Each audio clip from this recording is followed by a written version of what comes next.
En esta segunda edición del Mano a Mano, en el Feliz Encuentro, tenemos el privilegio de poder compartir con el pastor Horacio Baena. Pastor, bienvenido. Muchas gracias, un placer estar con ustedes. Bueno, y primeramente, pastor, después de haber estado globalmente, ¿no?, luchando contra una pandemia, contra el COVID, nos gustaría saber primero que nada qué diagnóstico hace de la iglesia post-pandemia. Sí, es un diagnóstico variado. Hay iglesias que crecieron mucho, hay otras que menguaron en su membresía, porque mucha gente quedó con ese miedo a salir en algunas ciudades grandes, por ejemplo. Entonces, lamentablemente tenemos un gran porcentaje de personas que todavía le quedó ese miedo, ese pánico. Algunos psicólogos dicen que se ha incrementado muchísimo la fobia, los miedos, los ataques de pánico. Así que creo que es un desafío para la iglesia tratar a las personas que tienen problemas psicológicos, como miedos, y sabemos que el Señor Jesucristo tiene la respuesta para sanar el espíritu, el alma, la mente y también el cuerpo. Él es el Salvador y el Sanador. Y una pregunta ya más direccionada a su llamado. ¿Cómo empezó su camino, su recorrido como evangelista?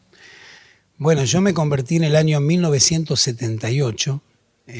Fui por primera vez a una iglesia, tenía 16 años de edad, y era una iglesia que la juventud salía a las calles, a los parques públicos, a las plazas, a los hospitales, a predicar el Evangelio de Jesucristo.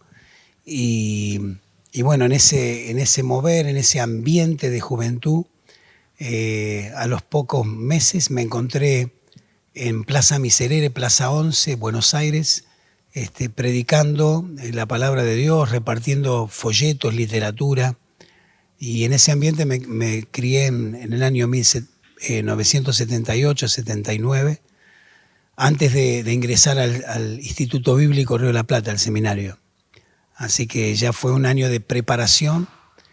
Después, con mi esposa, recién casados, iniciamos una iglesia en el barrio Rivadavia, es el Bajo Flores de Capital Federal, Buenos Aires.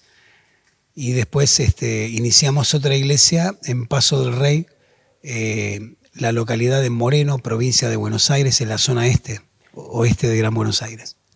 Y en el año 96, después de una palabra profética, yo tenía el llamado en mi corazón de ser evangelista, y después de esa palabra fue como una activación donde comenzaron las invitaciones de diferentes iglesias para predicar el Evangelio con la evidencia sobrenatural del poder del Espíritu Santo, con señales de sanidad divina y de milagros, ¿no? Y bueno, comenzamos como evangelista, porque hay que diferenciar lo que significa un evangelizador y un evangelista. Por ejemplo, el evangelizador es todo cristiano, todo creyente tiene que dar testimonio de su fe, y el evangelista de oficio es una trayectoria donde uno va creciendo en este aspecto de evangelización, y se hacen campañas al aire libre, en los estadios, en lugares donde pueden congregarse multitud de personas, ¿no? Y siguiendo con esto de la evangelización, ¿no?, de este servicio, ¿cómo la iglesia local puede impulsar o potenciar esa actividad? La iglesia local, los mensajes y las enseñanzas que tiene que dar, por supuesto, el pastor y los líderes a la iglesia es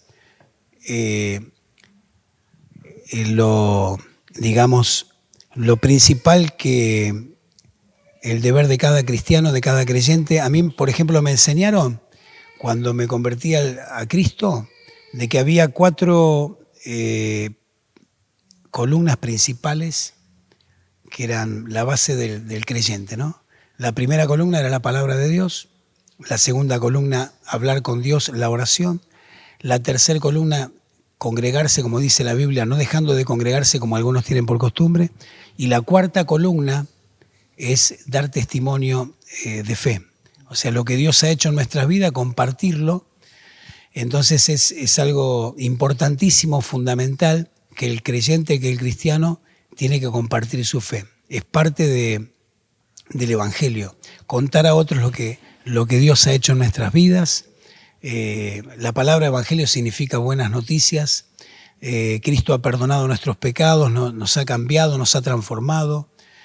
Algunas personas fueron sanadas, tienen evidencia sobrenatural de lo que Dios ha hecho en sus vidas, y eso es para compartirlo, ¿no?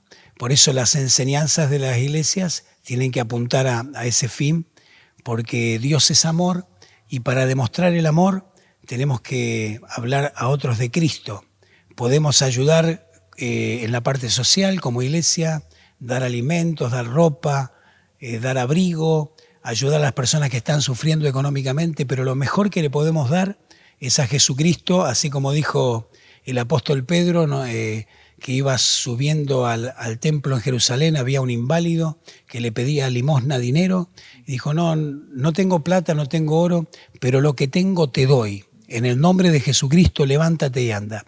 ¿Qué tenía el apóstol Pedro, el apóstol Juan? Tenían a Cristo en el corazón y le compartieron a Cristo, a ese inválido, al paralítico, y por la fe en Cristo, ese hombre fue sanado totalmente, espíritu, alma, mente, cuerpo, fue sanado, recibió a Cristo, la sanidad completa. ¿Y los riesgos cuáles son de no compartir o no impulsar a la evangelización? Es decir, cuando nosotros estamos enfocados en nosotros mismos, es ahí cuando la persona puede tener en ese enfoque de sus problemas, de sus situaciones, de sus dificultades, eso hace que la persona esté sumergida siempre, podríamos decir, un círculo vicioso de sus problemas. Ahora, cuando sacamos el enfoque, porque todos tenemos problemas de la vida, toda persona se enfrenta en el diario vivir a dificultades. Cuando sacamos el enfoque en nosotros mismos y nos enfocamos donde está la necesidad, nos descentralizamos, enfocamos donde están aquellas personas que sufren, ahí es cuando Dios comienza a bendecirnos de una manera pero sorprendente, ¿no? El riesgo es no crecer espiritualmente. La persona que está crecida espiritualmente tiene a Cristo en mayor plenitud, o sea, va creciendo Cristo en nuestras vidas. Como decía Pablo, ya no vivo yo, mas Cristo vive en mí. Entonces el apóstol Pablo tenía la plenitud de Cristo y compartía el poder del Evangelio porque era su evidencia de su crecimiento espiritual. Cuando no hay crecimiento espiritual, las personas están enfocadas en sus problemas, situaciones, complicaciones de la vida, su enfoque, los centrales son ellos mismos y no pueden salir de ese círculo vicioso de estar enfocado en ellos mismos. Pastor, muchas gracias por este tiempo. Que Dios los bendiga a todos. Muchas gracias. Bendiciones. Esta segunda edición del Mano a Mano con el pastor Horacio Baena.